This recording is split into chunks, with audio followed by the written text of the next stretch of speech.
Welcome to this Mega Clips production where we get to chat to people who are very heavily involved in the game of rugby.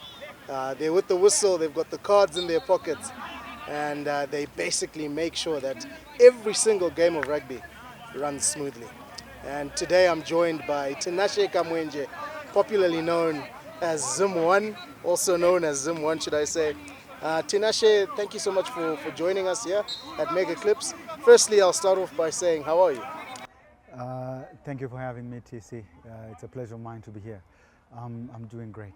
Thank you. Wonderful. Well, I remember, and I'm sure you'll remember, back in the day when I was working at Gateway Primary School, you used to come and blow a lot of our matches Yes. at primary school level, and even at that stage, we were so passionate about the game. And then you kind of disappeared for a bit. You left the country, but talk to us about your journey in rugby refereeing, where it all started. You've got the size to be a player as well. I mean, you could be going to the World Cup as a player, but I guess not to be. But where did this love start for refereeing? All right, so I've been involved with refereeing for a very long time, if I can say that. Running more than 20 years now, actually 22 years. So where this started, I was playing at Alan Wilson, that's the school I went to. So you remember back then it was the Kotko Schools Festival. Yes, yes. And Alan Wilson used to host their Kotko games at Alan Wilson. Okay. So one of our referees from back then, Mudiwa Mdawarara, came to referee us. And when he was doing his pre-match talk, I liked to hear what he was saying. I said, I want to be like this man. So I finished school, and after school I wanted to play. So I went to play a bit at Alex Sports Club. It's now defunct. And at Alex I didn't even last long because also the club just folded, like I said. So, but I still wanted to be in rugby. So I said, what should I do to be in rugby? So I then found out I could become a referee, and also remembering the interaction with Mudiwa, who had taught me that you could come to all the Rarians where they had their meetings every Monday. I thought I could do that. But also it was difficult because I was working a day-night job. So I also could not find another club to play at, even if I wanted to play. But because the meetings were happening only on a Monday, and I had to be refereeing on Saturdays, I then just thought, if I want to be in rugby, I could just do it through the whistle. And then at that point, my journey started. I went to the meetings, and then here I am. Wonderful. Well, what a story that is, just from being a player, listening to a referee's talk, which you've done many of, and that's where your love story began. What would your advice to aspiring referees be at this stage in your career? At this stage in my career, it would just be, just start, just come and pick up the whistle. It's really a fulfilling and rewarding strand of rugby, if I may call it that. And it gets you to meet many people, it gets you to so many places. So my advice is just come, and you'll get help along the way. It's not as difficult as the people out there make it seem. Well, it's definitely with its challenges, but yeah, the one thing is just to start. Exactly, and just to start, maybe Tinashe will be the Mundawarara of your life in starting. Quick one for our fans and our viewers. Where did the nickname Zim1 come from? Okay, now that one is an interesting one. Back in the day, it used to be a nickname for who the top official at the moment was. Okay. So there are also guys who have worn this nickname before me. But for me, I think it's become somewhat of my second name around rugby circles, because now everyone calls me that. So there was a time I was one of the top officials in the country, and then my peers just chose that for me, and they thought at that point I was probably one of the top officials, or maybe the top official, so they named me Zim1. So now I think I can't really lay a claim to it. Obviously I understand in the work that Talent Gandhi was putting in and Precious is putting in. Yeah. Also we have Gideon and Mutare, Mike in Lueo, all those guys doing great with the whistle. And we continue to chat and focus on his journey as well as what goes into such an important aspect of the game of refereeing and handling it out in the middle or even on the touchlines. Tinashe, please let me know how you prepare for a match. Is there such a thing as a big game where I have to do this, or even the junior schools that you ref for, exhibition matches, whatever? How do you prepare for a match? Are there different ways, or is a rugby match a rugby match? All right, so I can say every match demands a good level of respect. It doesn't matter it's a primary schools game or it's a high schools game or it's one of those club games that we just saw last season. But let's just talk about the local games. If you're preparing for a local game, you get the appointment on a Monday.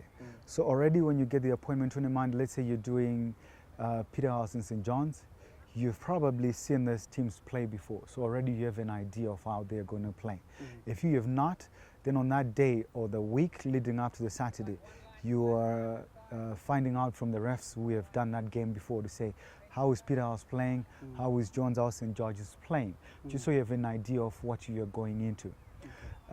So that's just about the preparation on the aspect of the teams you're going to be reffing. And then now you go to the physical aspect. As referees, and especially for the guys who are, everyone for that matter, but for the guys who are in the top panel, because as Zimbabwe Rugby Referees Society, we do have panels. There's the top panel, there's the contenders panel, there's the sables panel, and there's different panels. The panels notwithstanding, you have to be physically fit. So everyone in those panels has to have some sort of fitness. And we train on Tuesdays, Wednesdays, and Thursdays. There's a physical training. After the training, we actually do some sort of simulation of the game. So if you have been to a Harare Sports Club on a Tuesday, Wednesday, or Thursday, I usually do this on a Thursday. You can actually see me with my whistle in hand, doing my running lines, calling the captain who is not there and actually talking to them and telling them there's a second time they've done it and I'm not having it again. And marching them 10 meters, practicing my running lines, stopping, doing the dummy line out, doing the dummy scrums. Just so when you get into the game, it's sort of something you've done before, it's second nature to you and you don't have any problems. So the preparation really starts from the day you get the appointment leading up to the Saturday. Yes. Wonderful. Well, this is such good information for us to know that so much work goes into the referees during the week, pre-season as well. They're training, they're working hard. It's not just a matter of them rocking up on a Saturday to ref a game. Now, you fall under Harare Rugby Referees here locally, but ultimately Zimbabwe Rugby Referees Society is the head of all of you guys. Are there other provinces that represent as well in terms of referees? Yes.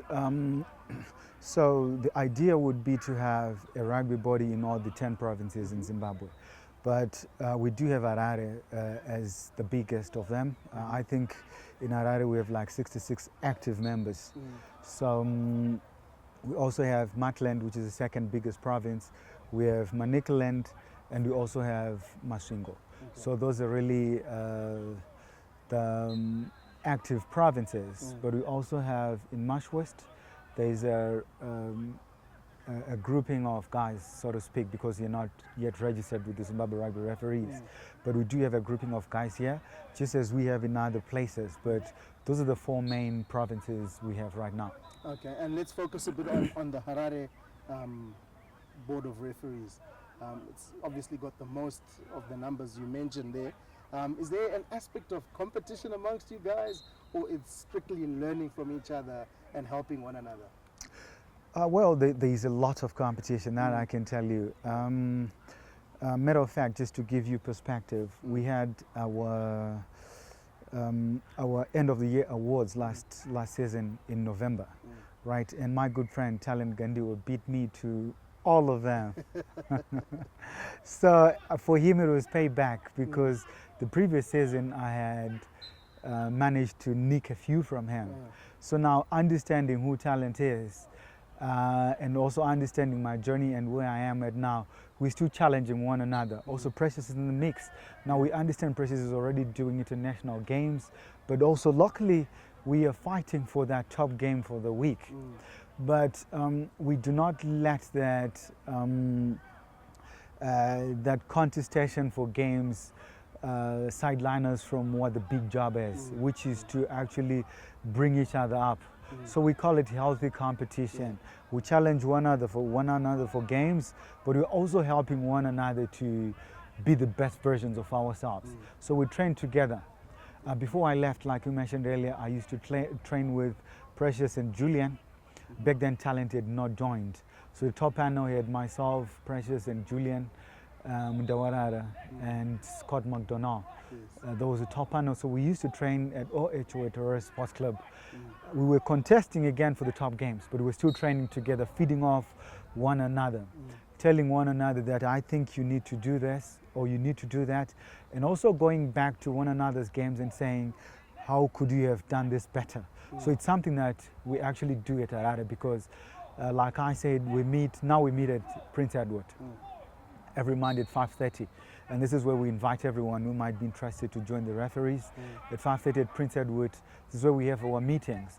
We put our games on the whiteboard, we stop them, we freeze them, we look at situations and decide how we could have refed it better.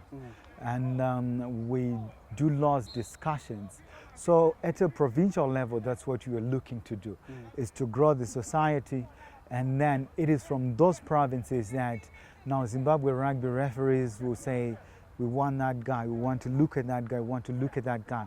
Because them at that level, they have coaches who are looking at the referees to say, yeah, I think now is ripe for the next stage. But Harare Province Rugby Referees is the entry level. This is where we welcome everyone to come and start their refereeing journey. No, wonderful. Well, if you are inspired and you are interested in becoming a referee, you heard Prince Edward School on Mondays at 5:30. You can start the journey, and who knows, after a couple of years.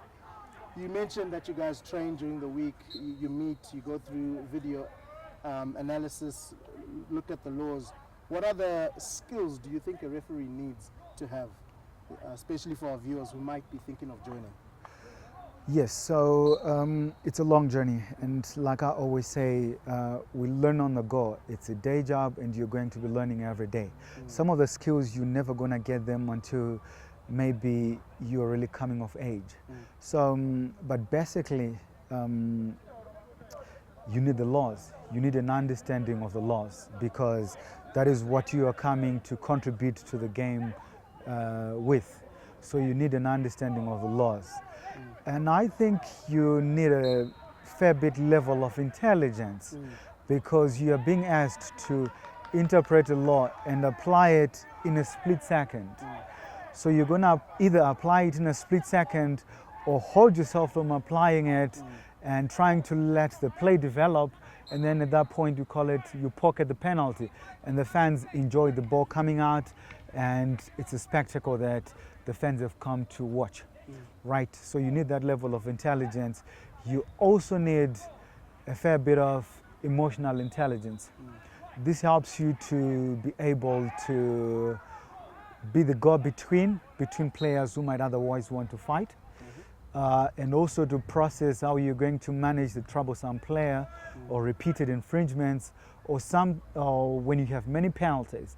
You need emotional intelligence to understand, am I now going to the yellow, or am I still now managing it? Am I just marching them 10 meters? And also just to keep yourself above the emotions whereby you're going to lose the game. Right.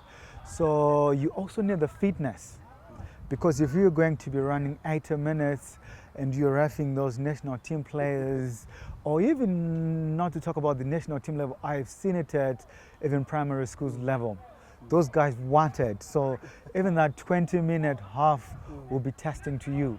So you really need to be physically fit. Right. You also need to be someone who is welcoming to criticism. Now there's going to be bad criticism and there's going to be positive criticism. And you're going to have to learn how to take that in and process it. And I think that can be married with the intelligence that I spoke about. And the one thing you need is confidence. You know, we always say when you are in our little room, when you're lying to ourselves, we say, you need to be very confident. If you're going to make a mistake, make it confidently so that you can sell it to the crowd. So they're going to say, maybe he was right. So you need to be confident. They won't hold you on that one. Well, they won't know because you're confident. Exactly. So you need that confidence and also the humility to accept when you have made a mistake and the humility to understand that the coach who is putting the work behind the scenes probably has a good point and you want to take that as a learning point for your next game because more often than not you meet that coach two times in a season. So you need that humility.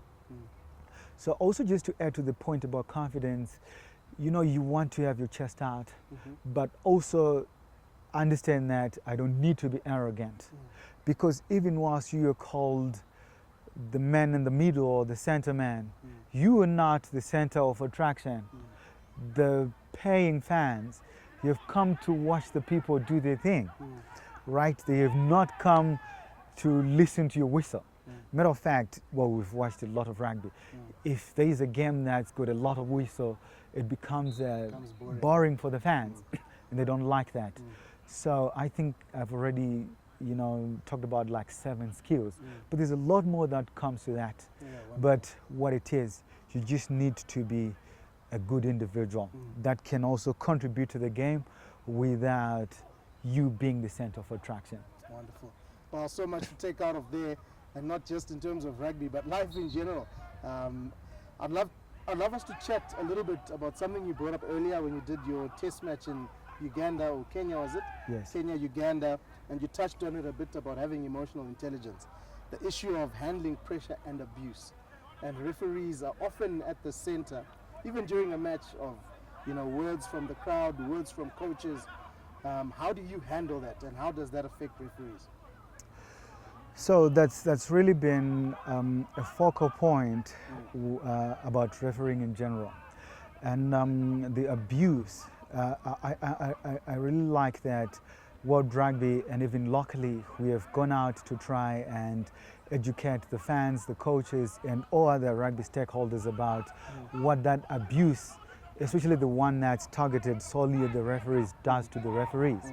You see that now you have fewer people wanting to be referees because of the abuse.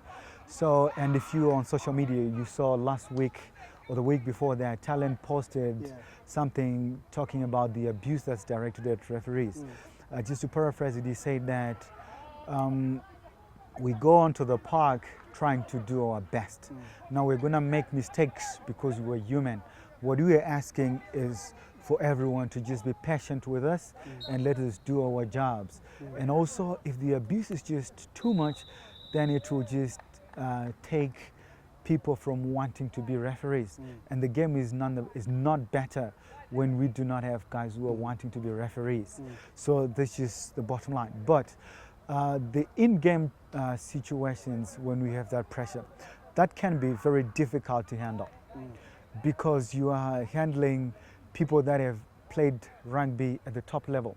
If you are refereeing a test match, you are playing with international players. So they can come to you and really pressure you that much.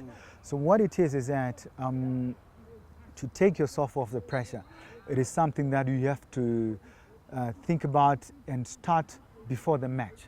So the preparation about how you're going to handle the pressure is pre-game. Like, you know, when I started, I said, Mudiwa came to Alan Wilson to here, and it was at that pre-game that I said, I want to be like this man because of the way he was going to handle this game. It was a game against between Alan Wilson and Milton.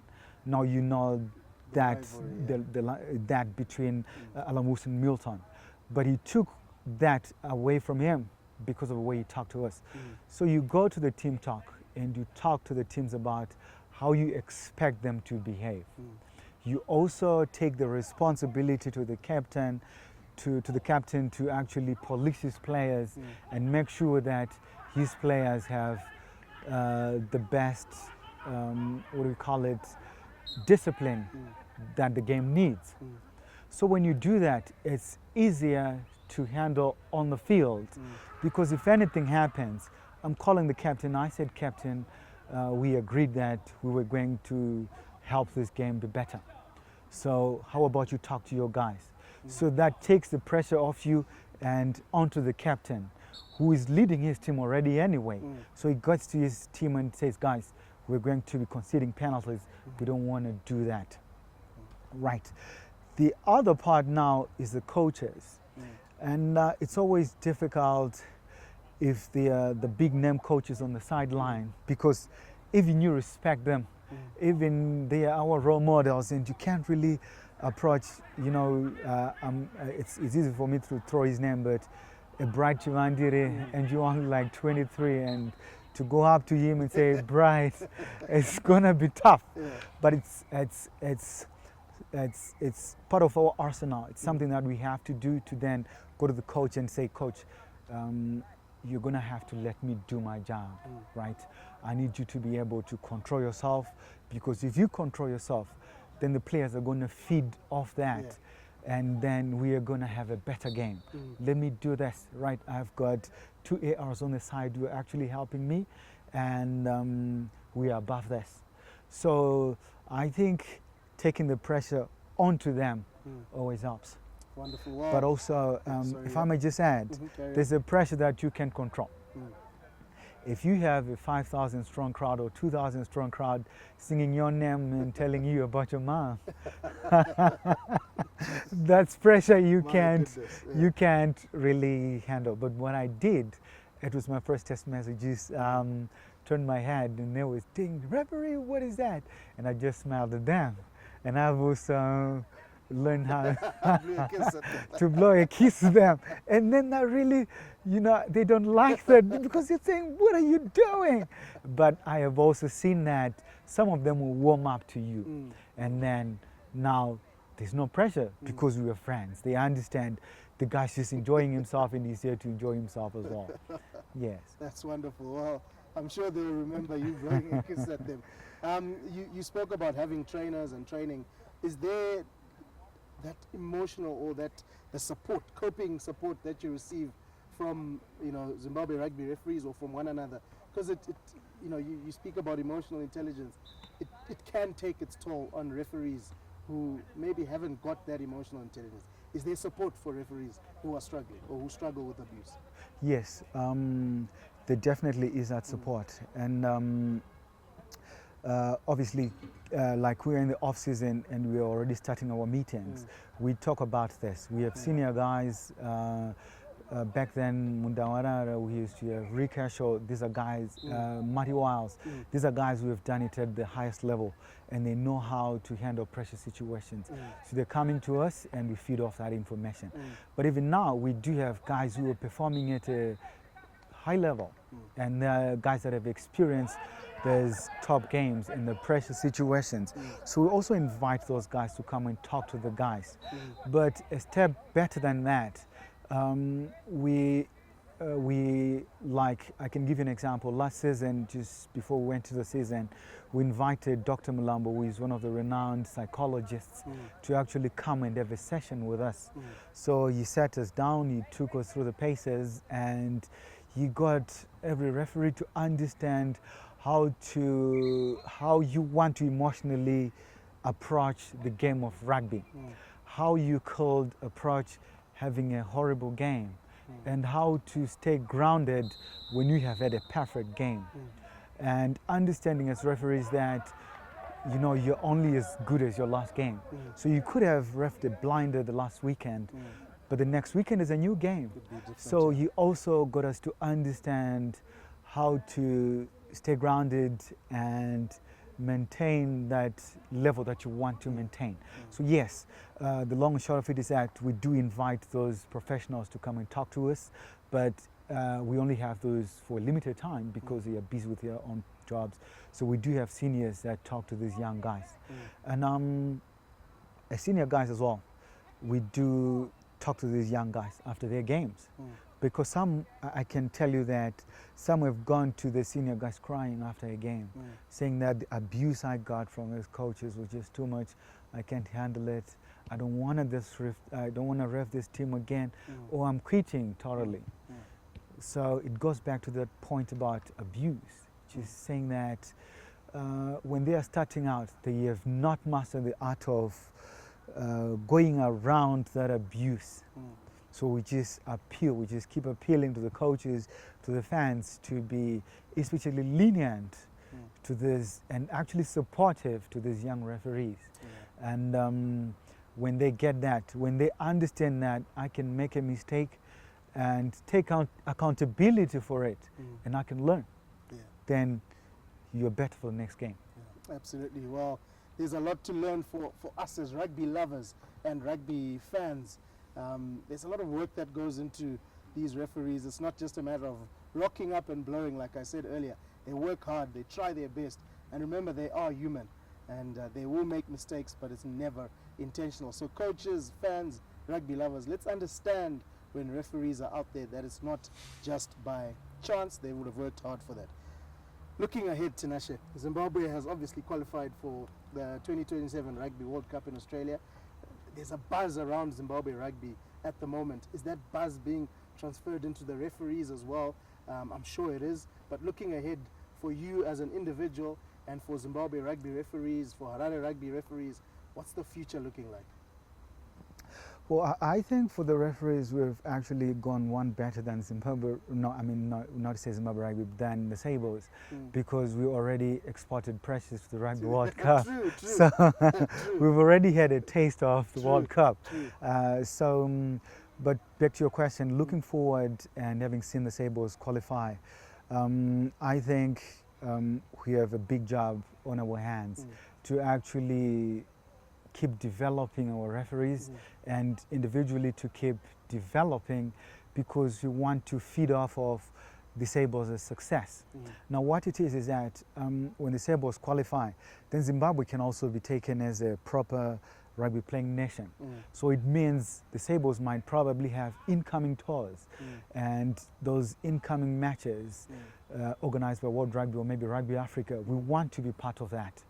We do have guys who are already part of Rugby Africa and World Rugby, but we want our referees to get a feel of that. And you know, one thing that has to be accepted or to be known is that the referees already have been contributing behind the scenes towards the success of the Sables. We ref them week in, week out. Some of us get invited to their training sessions, right? When they have those practice matches, they are actually asking for us as referees to help them, right? And sometimes they actually demand us to be at our best because they want the same sort of quality of refereeing that they're going to meet internationally. So based off that symbiotic relationship with the Sables, we want to keep developing our referees and all those guys who are at the top to keep giving them exposure. So what really the Zimbabwe rugby referees do is to send our guys to regional tournaments. I can let you know that I think last season with like more than 10 exchanges, and I think 5 of those guys ended up doing finals in the countries they had. If I remember well, Praise had a final in Zambia, I had a final in Kenya at Safari Sevens, Talent had a final in Botswana. Shingi did not go last season, I think it's the season before.